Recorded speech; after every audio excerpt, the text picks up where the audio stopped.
이건 안 된다. 왜? 왜 그러시는 거예요? 자, 혐오 표현이라고 생각하면 O. 나 이거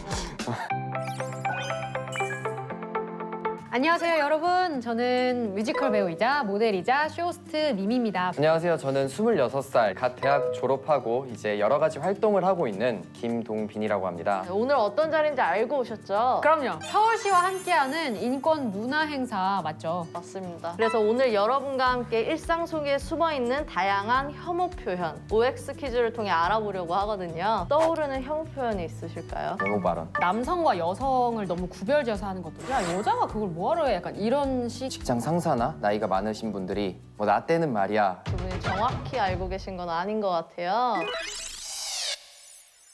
첫 번째 문제입니다. 속보입니다. 코로나 확진자 A씨가 게이클럽을 방문한 사실이 밝혀졌습니다. 이게 진짜 잘못된 게 성이라는 게 꼭 남녀만 있는 게 아니라 다양하게 존재하잖아요. 근데 그거를 굳이 그렇게 대놓고 게이. 되게 그냥 주관적인 것 같아요. 게이라는 단어를 싫어한다라는 사람들은 안 좋게 받아들일 수 있는 거고 게이가 뭐 아무렇지도 않다라고 생각하는 사람들은 그냥 아무렇지도 않네. 왜? 왜? 왜요? 왜 그렇게 생각해요? 혐오 표현입니다. 코로나 확진자가 클럽을 방문했습니다라고 하면 충분할 것을 그게 게이라는 그런 특정한 속성을 끄집어내서 낙인을 찍어버리는 것이거든요. 뭐 이런 것들이 어떻게 보면은 이 강제적인 아우팅에 해당되는 그 경우일 수도 있는 것이죠. 우리나라 같은 경우는 솔직히 그렇게 나의 성 정체성을 대놓고 밝혔을 때 이게 사회적으로 봤을 때 시선조차 너무나 좋지 않기 때문에 그 사람들이 오히려 더 숨어 있는 게 있지 않나라는 생각도 해요. 다음 문제 드릴게요. 이번에 계약직으로 뽑힌 철수 씨랑 영희 씨입니다. 회사에 잘 정할 수 있도록 많이들 도와주세요. 진짜 모르겠다. 네, 왜 그렇게 네. 생각하시는죠? 사람들이 만약에 계약직이라고 처음부터 얘기를 했으면 분명히 차별점이 생기거든요. 내가 먼저 나서서 사람들이랑 친해진 후에 아 저는 사실 계약직으로 들어왔어요. 이러면 몰라도 오늘 계약직으로 들어오신 김동빈 씨입니다. 계약직이죠? 이렇게 말하면은 확실히 저랑 사회 레벨이 다르네요. 저는 제가 사회생활 안 해서 계약직이란 단어를 뜯겨 넘겼던 것 같아요. 맞아요. 인생 선배님.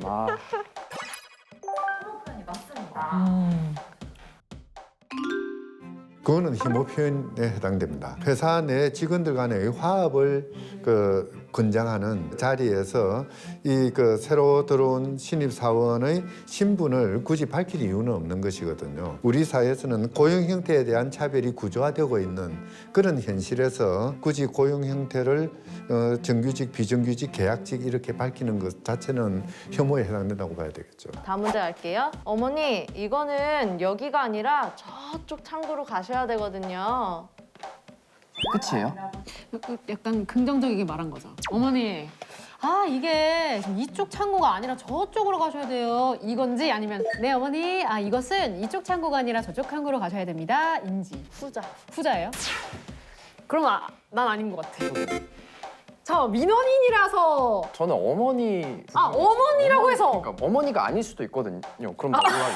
어머니요? 맞아. 약간 이런 거. 그러니까 나이는 추측 불가해요, 얼굴로. 오케이, 그러면 이건 혐오 표현이 저는 O 맞다.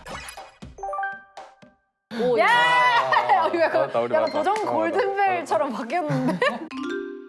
혐오 표현입니다. 민원인은 성별을 구분할 이유가 없는 것이죠. 더더군다나 어머니라는 표현에는 연령까지도 포함하는 개념이 들어가 있습니다. 그러니까 지적하지 않아야 될 상대방의 특정한 속성들을 지적을 해서 분류를 한 것이거든요. 근데 이제 이 분류라는 것이 사회 통상적으로 뭐 중립적이고 객관적인 의미로 분류된 것이 아니라 전통적으로 여성에 대한 어떤 차별적인 그런 시선들이 담긴 분류인 것이죠.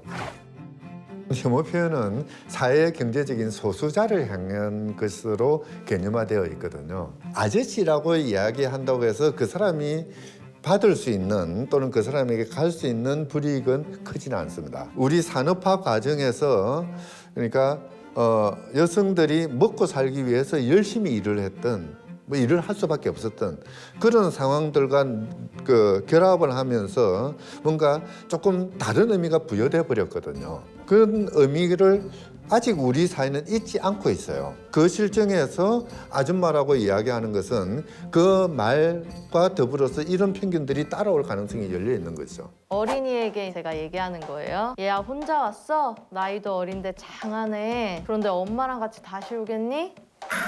자, 혐오 표현이라고 생각하면 O, 나이가 아니라고 생각하면 X를 들어주세요. 부모님 무조건 데려와라. 너는 스스로 뭘 하지 못할 것이다. 라고 그런 생각하는 뉘앙스의 말이라서 스스로 결정할 수 있는 그런 자유를 좀 침범하지 않았나. 저랑 약간 다른데요. 저는 애한테도 존댓말을 써야 된다. 두 번째가 혹시나 부모님이 없어서 할머니, 할아버지 그러네. 손에서 자랄 수도 있기 때문에 O입니다.